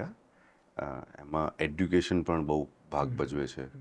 આપણા ઘરની અંદર બોલાતી ભાષા કે કઈ ભાષા બોલવી એના પરનો જે આપણો પ્રેફરન્સ છે એના પર બી ઘણો બધો ભાર જાય છે. આપણે આપણી લેંગ્વેજને કેટલું પ્રોત્સાહન આપીએ છીએ એઝ ઓડિયન્સ. અને અહીંયા જ્યારે હું કહું છું as audience, it doesn't mean કે ફિલ્મ મેકર્સ કોઈક સામેની બાજુ છે. We are also audience. તો એઝ એટલે જો તમે આને ટેબલની આ ઓર કે એ ઓર જોવાનું ભૂલી જાઓ, બધા જ ટેબલની આ બાજુ છે, અને સામે ધારો કે એક ચેલેન્જ છે અબાઉટ ધ લેંગ્વેજ કે લેંગ્વેજ પ્રમોશન, એ રીતે જોવા જઈએ તો કેટલી બધી વસ્તુઓ છે. આપણું કલ્ચરલ ઇન્ડેક્સ આપણને સુધારવાની જરૂર છે, લેંગ્વેજ ઇન્ડેક્સ સુધારવાની જરૂર છે. અને હું એનો સૌથી મોટો ઉદાહરણ છું, કારણ કે હું ગુજરાતી ભાષી નથી, પણ હું કોશિશ કરતો રહેતો હોઉં છું કે હું ગુજરાતીમાં બોલી શકું, જેટલું પણ બોલતા આવડતું હોય એટલું. લખવાનું બહુ ઓછો મોકો મળે છે, પણ હું લખી શકું છું, વાંચી પણ શકું છું, ધીરે ધીરે વાંચું છું. પણ એવું તો સાવ નથી કે આ ભાષા શું કહેવાય એના પ્રત્યેનો મારો માન કે એ નથી. મારા પરિવારમાં પણ જેટલા પણ યંગર જનરેશન છે એમને એટલીસ્ટ ગુજરાતી બોલી શકે એટલું તો ભાર છે. એના પછી એમના પર છે કે ભાઈ એમને આ ભાષા કેટલી કેળવવાની છે કે નથી કેળવવી. પણ ખબર નથી, આનો કોઈ પાકા પાયે જવાબ તો નથી, પણ કહેવાનો અર્થ એ છે કે આપણને ઘણી વખતે એવું લાગતું હોય છે કે ભાષાને આપણી જરૂર છે, પણ એવું નથી. એ ઊંધું છે. આપણને ભાષાની જરૂર પડવાની છે. જો અત્યારે એનું રિયલાઇઝેશન થતું હોય તો આગળ જઈને થશે જ. જે મેં પેલું જે કીધું ને 2 ફિલ્મો, એ પરથી મને યાદ આવ્યું, આપણા ગુજરાતી ફિલ્મોના એક બહુ મોટા સ્ટાર છે. 1.5 મહિના પહેલાં એમણે ઇન્સ્ટાગ્રામ ઉપર એક સ્ટોરી મૂકી હતી. એમની કોઈ ફિલ્મ આવી રહી છે કે એટલે બહુ ક્રિપ્ટિક ટાઈપનો હતો કે તમે એકવાર નક્કી કર્યું કે આ ડેટ ઉપર મારે મૂવી રિલીઝ કરવી છે, અને કોઈક બીજાએ ઓલરેડી વિચારી રાખ્યું હોય, તમે તમારા કોઈ પણ એફર્ટ સાથે ગો હેડ થાવ છો, પેલો નથી થઈ શકતો, તો પછી ઇન્ડસ્ટ્રીમાં અથવા તો સોશિયલ મીડિયામાં તમને નીચે પાડવાના ને એવા પ્રયાસો. સર, અઠવાડિયે તો 52 જ છે. હા, ફિલ્મો લોકો 100 બનાવે છે. ગુજરાતી ફિલ્મ ઇન્ડસ્ટ્રી 100 ફિલ્મો બનાવે છે, તો ઓન એન એવરેજ એક અઠવાડિયામાં 2 ગુજરાતી ફિલ્મ તો આવશે જ. હું નથી કહેતો કે 2 ફિલ્મો ના આવવી જોઈએ કે એક અઠવાડિયે એક જ ફિલ્મ આવવી જોઈએ. આવશે તો ક્લેશ બી થશે. સાથે હિન્દી પણ હોય અને માર્વલ ના આવતા હોય તો એનો મતલબ તમે એવું કહેવા માંગો છો કે તમે એવો ગવર્મેન્ટથી રૂલ બનાવી દેવાનો કે 52 જ ફિલ્મો આવવી જોઈએ? એવું ના થવું જોઈએ. તો પણ એવું કયું મિકેનિઝમ કે 2 માણસ આજે કોઈ મિકેનિઝમ જ નથી ને. મિકેનિઝમ એક જ છે કે તમે અઠવાડિયું વધારી દો. વર્ષના અઠવાડિયે વધારી શકો છો? નથી વધારી શકતા. બરાબર. 52 અઠવાડિયા છે. બનાવનાર બનાવશે જ, તમે એને રોકી નથી શકવાના. એને રિલીઝ કરવાનું છે, એ કરશે જ, કારણ કે એના પણ પૈસા રાઈટ થઈ રહ્યા છે. આપણે ગુજરાતીઓ છે, દર અઠવાડિયે કે દર દિવસના આપણા એક વ્યાજ દરે પૈસા જે છૂટા થતા હોય છે. તો એ ધારો કે હું આજે બનાવીને બેસી જાઉં અને મને ખબર પડે કે આવનાર 6 મહિના સુધી દર શુક્રવારે એક ફિલ્મ રિલીઝ થાય છે, ગુજરાતી ફિલ્મ, તમે જે કોન્ટેક્સ્ટથી કહી રહ્યા છો, તો હું શું 6 મહિના રાહ જોઈશ? મારા પૈસા થોડી પડી રહે? તો એવું તો થવાનું જ નથી. તો એક અઠવાડિયામાં 2 મલ્ટીપ્લેક્સનું કારણ કે મલ્ટીપ્લેક્સ માધ્યમ જ એના માટે છે કે there are multiple screens. In multiple screens there are going to be multiple films. અને સારી વાત એ છે કે જે ઓડિયન્સને જે ગમે છે એ અઠવાડિયે જોવા મળે છે. બરાબર છે. નાઉ કમ્પેર ટુ ઇમેજિન કરો કે સિંગલ સ્ક્રીન હોય, 1 કે 2 ફિલ્મો લાગે વધુમાં વધુ. બરાબર છે. કારણ કે રીલ ને આ બધા લોજિસ્ટિક્સના કારણે તમે તો જોયું હશે કે સવારના શોની એક ફિલ્મ હોય, પછી બપોર પછીની એક જ ફિલ્મ હોય. બરાબર છે. એઝ ઓડિયન્સ મારી પાસે ચોઈસ જ નથી ને.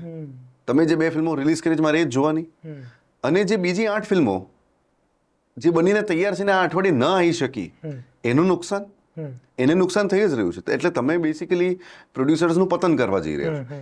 જ્યારે મલ્ટીપ્લેક્સ આવ્યું તો એક મોકળું મેદાન મળ્યું ને કે તમારી ઓડિયન્સ તમને મળી જ જવાની છે. તો આજે આખી ચર્ચા છે કે વિડંબના છે કે ફાઇટ છે, એ મને યોગ્ય નથી લાગતી. અને બીજી બાજુ આનો કોઈ છૂટકો નથી. આનો તમે અઠવાડિયા વધારતો સિવાય કોઈનો બીજો કોઈ છૂટકો છે નહીં. હા, એવું થઈ શકે છે કે તમે સામસામે બેસો, એકબીજાની ફિલ્મોની ઓડિયન્સ સિમિલર નથી એટલું તમે જજ કરી શકો છો. ધારો કે હું એક કોમેડી ફિલ્મ બનાવું અને સામેવાળી વ્યક્તિ પણ કોમેડી ફિલ્મ બનાવી છે, અને બંને સેમ દિવસ રિલીઝ થવા જઈ રહ્યા છે, તો બંનેનું ઓડિયન્સ સરખું છે. બંનેના માર્કેટિંગના માધ્યમો અને માર્કેટિંગના ખર્ચાઓ પણ સિમિલર થવાના છે. તો તમે એકચ્યુઅલી જ્યાં માણસ 100 રૂપિયા ખર્ચી શકતો હતો એક માર્કેટિંગ પાછળ, એને 200 રૂપિયા ખર્ચવા પડે છે, કારણ કે પૂરજોરથી એને માર્કેટિંગ કરવું પડે છે. બીજી બાજુ ઓડિયન્સને શું? ઓડિયન્સ તો અઠવાડિયામાં એક જ પિક્ચર જોવાનું છે. તો આમાંથી બંનેમાંથી કોઈક એક જોઈ લેશે, એટલે બીજાને તો નુકસાન છે જ. એટલે 50% રેટ ઓફ નુકસાનથી, એટલે 50% ઓફ પ્રોબેબિલિટી ઓફ નુકસાનથી આપણે ચાલીએ છીએ અને 200% વધારે ખર્ચો કરીએ છીએ. આટલું લોજિસ્ટિક જો સમજી જવાય તો ધારો કે મારી હોરર ફિલ્મ બનાવી છે, તમે કોમેડી ફિલ્મ બનાવી છે, બંને ભલે સેમ અઠવાડિયે આવે, કોઈ પ્રોબ્લેમ જ નથી. રાઈટ. તો એટલું જ સમજવાની જરૂર છે. નહીં તો બધા સમજે જ છે. હમણાં તમે કહ્યું કે ભાષાને આપણી જરૂર નથી, આપણે ભાષાની જરૂર છે. તો ગુજરાતી સાહિત્ય અત્યંત રીચ છે, તો એ તરફ તમને શું લાગે છે કે ઇન્ડસ્ટ્રી ક્યારે, એક કમઠાણ હમણાં એક આવી, જે એની પહેલા રેવા આવી, પણ રિપીટેડલી આવતી જાય, કારણ કે આપણી પાસે ગુજરાતનો નાથ ને ધૂમકેતુની આટલી લાંબી ચૌલુક્ય વંશ ઉપરની સિરીઝ છે. તો કંઈ ક્યારે એટલે થશે આવું ભવિષ્યમાં? કારણ કે મોટા સ્કેલ ઉપર, એટલે ઓફકોર્સ બજેટ, અને તમે પ્રોડ્યુસર પણ છો એટલે તમને વધુ ખ્યાલ હશે કે આવા મોટા બજેટ મળી શકે ખરા ગુજરાતી મૂવીઝને કે જે આટલા મોટા સ્કેલ ઉપર આજે સિદ્ધરાજ જયસિંહ ઉપર કોઈ મૂવી બનાવવી હોય? અટેમ્પ્ટ તો થયા જ છે ને. કસુંબો જે છે એક મોટા સ્કેલ પર બનાવવાનો પ્રયાસ પણ. એટલે હું એક ખાસ ઐતિહાસિક હોય એની પાછળ. એટલે જો તમે મને પર્સનલી પૂછો છો તો મને તો એવા કોઈ બજેટ મળતા નથી. પણ મળશે ખરા ગુજરાતી મૂવીને કે મારે ગુજરાતી મૂવીને કેમ ન મળે? મળે જ છે ને. મળે છે. પણ મને એની બજેટ મળે એક વસ્તુ બીજી છે, એને એ બજેટ જે એમને ખર્ચે છે એને ન્યાય અથવા તો એટલું પૂરતું ઓડિયન્સ મળશે ખરું, એ પ્રશ્ન છે. આજે હું ઝવેરચંદ મેઘાણી કોઈ કૃતિ પર કંઈક બનાવવાનું નક્કી પણ કરી લઉં, બરાબર છે, સૌથી પહેલાં તો મારી અંદર એટલી સક્ષમતા હોવી જોઈએ કે હું એ સાહિત્યિક કૃતિ પર કંઈક અડેપ્ટ કરી શકું. હું રિપીટ તો નહીં જ કરું, જેવું લખેલું છે ને એવું જ બનાવવાનું હોય તો અર્થ જ નથી પૈસા ખર્ચવાનો, બરાબર છે. એને અડેપ્ટ કરી શકું.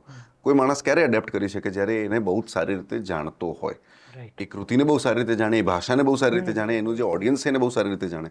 દાખલો છે વિશાલ ભારદ્વાજ, બરાબર છે. એમને શેક્સપિયર એટલી વખત વાંચી લીધું હશે કે એ બહુ કરેક્ટલી એને એડેપ્ટ કરી શકે છે કન્ટેમ્પરરી ટાઈમ્સમાં. બીજી બાજુ એ જે કૃતિ છે એના રાઇટ્સ મળે છે કે નથી મળતા, કોની પાસે રાઇટ્સ છે, એના વંશજ કોણ છે જેની પાસે તે રાઇટ લેવા પડશે, આ બધી બીજી ટેક્ટિક્સ છે, બરાબર છે. ત્રીજી વસ્તુ છે કે એ જે કોન્ટેન્ટ છે, ધારો કે ઐતિહાસિક હોય હવે ઐતિહાસિક હોય ને બંધ બારણે અને એક જ રૂમની અંદર હું શૂટ કરીને દેખાડી દઉં તો હવે તો ઓડિયન્સ એટલું એ કાબિલ થઈ ગયું છે કે હોશિયાર થઈ ગયું છે કે એમને હોશિયાર તો પહેલાથી જ હતા પણ હવે એમની અપેક્ષાઓ વધારે છે. રાઈટ. તમે ઐતિહાસિક બનાવતા હો તો તમારે સ્કેલ પણ દેખાડવું પડે.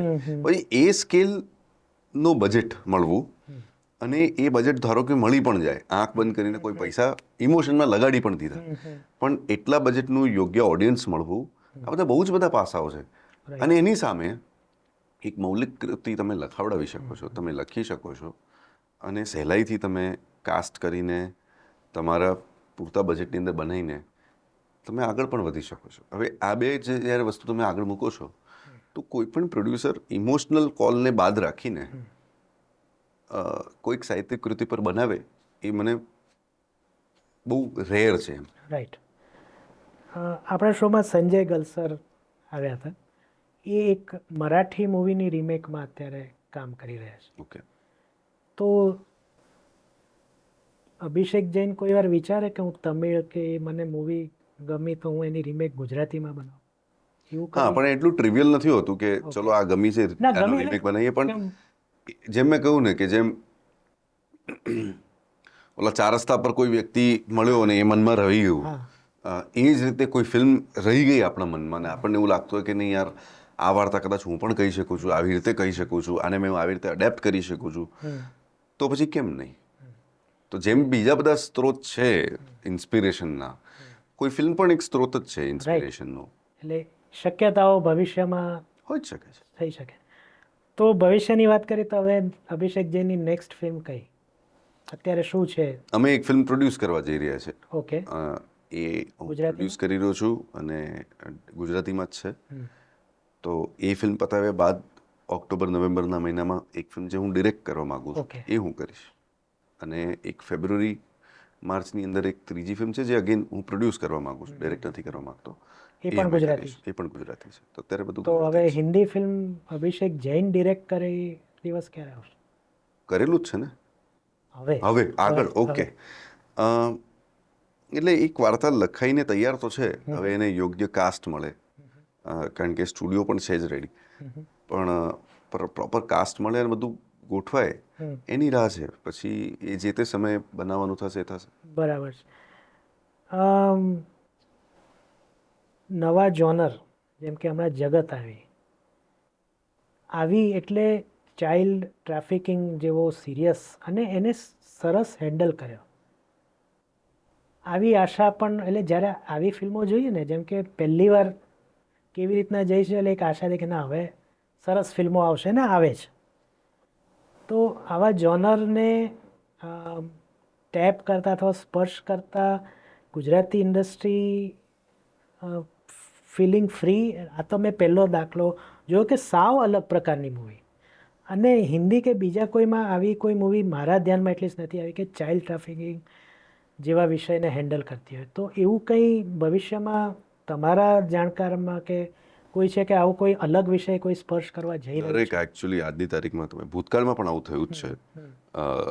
રોંગ સાઈડ રાજુ એક અલગ જોનર હતું, વશ એક અલગ જોનર છે, બરાબર છે, કે પછી તમે જેમ કહ્યું જગત એક અલગ જોનર છે. અને ઘણા બધા નવા ફિલ્મ મેકર્સ છે કે નવા રાઇટર્સ છે જેમની પાસે અલગ અલગ આઈડિયાઝ છે, કારણ કે આપણા ઇન્ફ્લુએન્સીસ પણ એટલા બધા હવે યુનિક થતા જાય છે.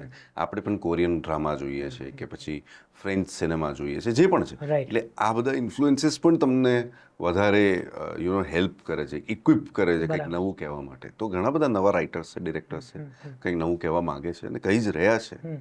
તો આ મારા મત પ્રમાણે આ છેલ્લા 2 વર્ષની અંદર એવી ઘણી બધી અલગ સબ્જેક્ટની ફિલ્મો આવી જ છે. કસુંબો મારા માટે અલગ સબ્જેક્ટ છે. એ અલગ પ્રકારની જે તમે 3 કહી ફેબ્રુઆરી સુધીમાં જે તમે લોન્ચ થઈ જશે, હા, એમાં આવો કોઈ એમની રીતે અલગ જ છે. અલગ છે. ઓકે. એટલે એટલીસ્ટ મેં જે પહેલાં બનાવી છે એનાથી તો અલગ જ હોવી પડે, કારણ કે પછી તો કોઈ અર્થ જ નથી કે તમે સેમ વસ્તુ રિપીટ કરો.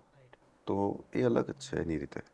હવે જેની કદાચ બધા ઘણા રાહ જોઈ રહ્યા છે એવો પ્રશ્ન, વિઠ્ઠલ તીડીનું હવે શું થશે? શું થશે એટલે ક્યાં? એટલે પછી કોઈ સિઝન? અમે ભાગ 2નું શૂટિંગ શરૂ પણ કરી દીધેલું. ઓકે. 6 કે 9 દિવસનું શૂટ પણ કર્યું છે. બાકીનું જે શૂટ છે એ બાકી છે, કારણ કે પ્રતિક એક બીજા જી હંસલ મહેતાની જે સિરીઝ છે એમાં બહુ જ લાંબા સમયનો એમનો કમિટમેન્ટ છે. એ પતાવીને પછી અમે ફરી બેસીને સમય કયો ક્યારે મળે છે એ ગોઠવીને પછી કરીશું.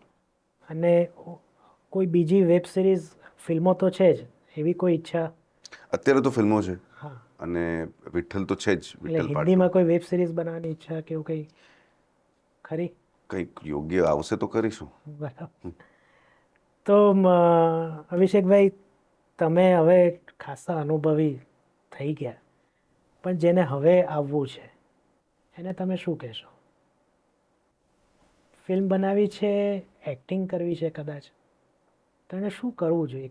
ક્યાં ક્યાં એને મહેનત કરવી જોઈએ અથવા તો શું ફોકસ રાખવું જોઈએ? અભ્યાસ બહુ જરૂરી છે. નથી કહેતો કે ફિલ્મ સ્કૂલમાં જ જવું જરૂરી છે, પણ there is nothing part time in this profession. મને એવું લાગે છે everything is full time. Full time એટલું પણ કહું છું કે 24 કલાક તમારા મન એમાં જ હોય છે. તો એવું હોય કે ભાઈ હું આ પણ કરીને મારું કરિયર સિક્યોર કરી લઉં અને મીન વાઇલ પાર્ટ ટાઈમ હું એક્ટિંગ કરી લઉં કે પાર્ટ ટાઈમ હું ફિલ્મ ડિરેક્શન કરી લઉં, એ પછી પાર્ટ ટાઈમ જ રહી જાય છે. અને ઘણા લોકો સમર વેકેશન હોય ને ત્યારે ઘણા એવા ક્લાસીસ આવે, ઘણા આગળ આવતા હોય છે કે મારે આ ફિલ્ડમાં હા કરિયર બનાવવો છે, હું અહીંયા નોકરી કરું છું અને સાંજે 6 વાગે પછી હું પાર્ટ ટાઈમ કરવા તૈયાર છું. એ શોખ માટે બરાબર છે. શોખ પૂરું કરવા માટે બિલકુલ it's a vocational. It can't be your career. Career બનાવવું હોય તો એક વસ્તુ છોડીને બીજી કરવાનું શરૂ કરવું પડે.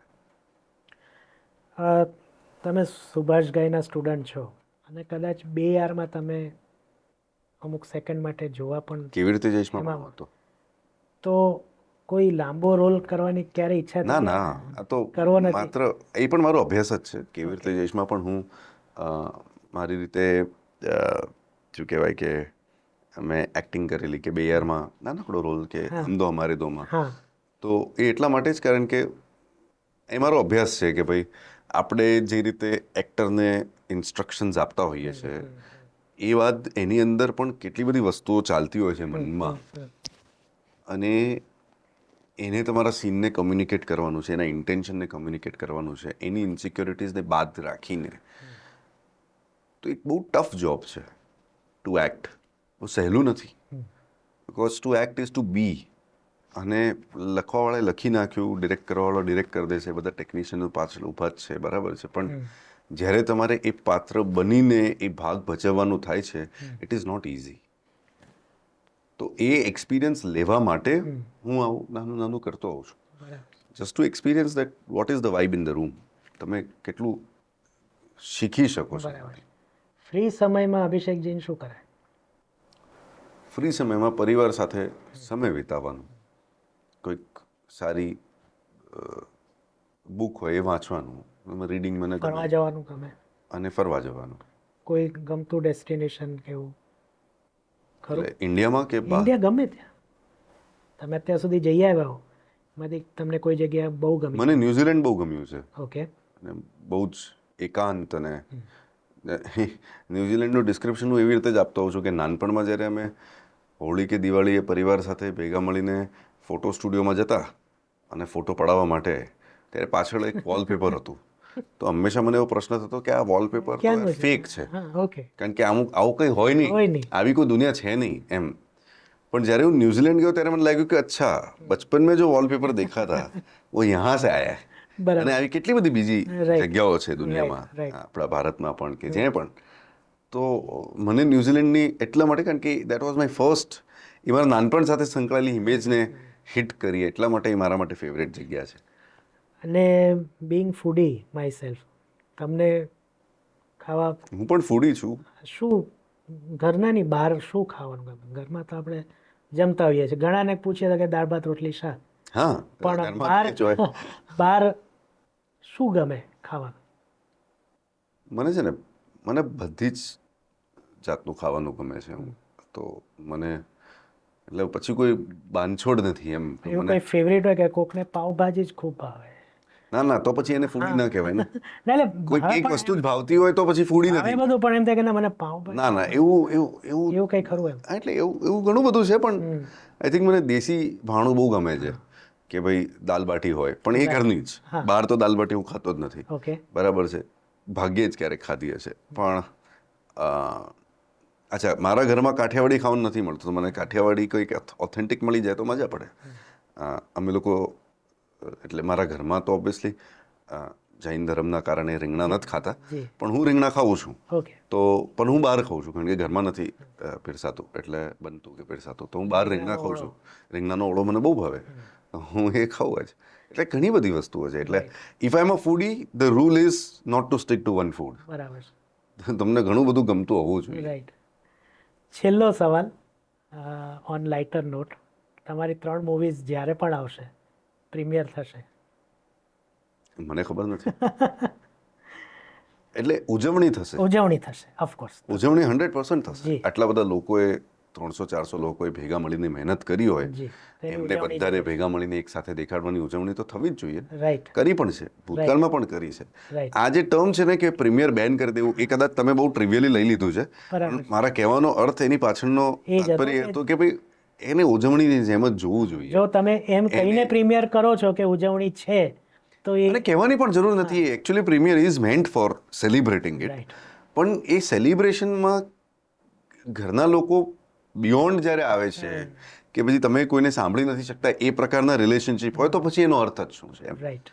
સો કેમ નહીં? એમ મેં કેવી રીતે જઈશ વખતે પણ એક સ્ક્રીનિંગ સ્પેશિયલી આપણા મીડિયાના મિત્રો માટે, તમે પણ કદાચ એમાં હતા કે મને ખ્યાલ નથી, એ 2012ની વાત છે ત્યારે કરેલી. 2000માં પણ અમે લોકો સ્પેશિયલ સ્ક્રીનિંગ્સ કરેલી. પ્રીમિયર તો નહોતું જ કર્યું. પ્રીમિયર જે પહેલું અમારા માટે હતું એ રોંગ સાઈડ રાજનું પ્રીમિયર હતું, જે અમે સિનેપોલિસમાં રાખેલું. અને હા, એટલે કેમ નહીં? તો આ વખતે બોલાવજો. અને તમે આવ્યા જ છો પહેલા બી? હું નથી આવ્યો. અચ્છા, તો અને આપણે સાથે મળીને ઉજવણી કરીશું. ચોક્કસ. અને ફરીથી મળીશું જ્યારે મૂવીઝ આવે ત્યારે. હોપફુલી એની કાસ્ટ સાથે આપણે પોડકાસ્ટમાં એક ટેબલ ટોક જેવું આયોજન ચોક્કસ કરીશું. અભિષેકભાઈએ તો ચેનલ સબસ્ક્રાઈબ કરી લીધી છે, તો તમે પણ સબસ્ક્રાઈબ કરી લો. અભિષેકભાઈ, તમે આવ્યા અને બધા જ સવાલોના તમારા સ્વભાવ પ્રમાણે, જે હું જાણું છું અને જેના માટે હું તમારું સન્માન કરું છું, અરે થેન્ક યુ, એ તમે એ જ રીતના આપ્યા. થોડી મને પણ મજા આવી. મેં કીધું સુભાષભાઈની જ્યારે વાત આવે ત્યારે કહેવાય ને, એક ખોટી ટર્મ યુઝ કરું છું, પણ ગાત્રો ઢીલા થઈ જાય, એટલે કે એક્સાઇટમેન્ટમાં આમ બધું એમ થાય કે વાહ, મજા આવી ગઈ. એમ પર્સનાલિટી પણ એવી છે. જી. દિવસ ભગવાનની ઈચ્છા હશે તો એમને મળવાનું પણ થશે. ત્યારે પણ આ ચર્ચા કરીશ એમની સાથે. પણ ખૂબ મજા આવી. તમે અમુક વસ્તુઓ જે કઈ અનંગભાઈ વિશેની વાત, કે દર્શનભાઈ, કે પ્રતિક ગાંધી વિશે, એ કદાચ એક્સક્લુઝિવ નીકળી છે અહીંયા, તો એનો પણ મને આનંદ છે કે આ વસ્તુ અહીંયા આવી. Again thanks very much. અને ફરીથી મળીશું. મેં કીધું તમારા 3 મૂવીના કાસ્ટ સાથે તમને પણ. ચોક્કસ. તો આવતા બુધવારે ફરીથી મળીશું. આશા છે તમને પણ મજા આવી હશે સર સાથે. આવતા બુધવારે કોઈ નવા મહેમાન સાથે. તો ત્યાં સુધી સિદ્ધાર્થ છાયાને આજ્ઞા આપો, અને તમને બધાને મારા તરફથી આવજો.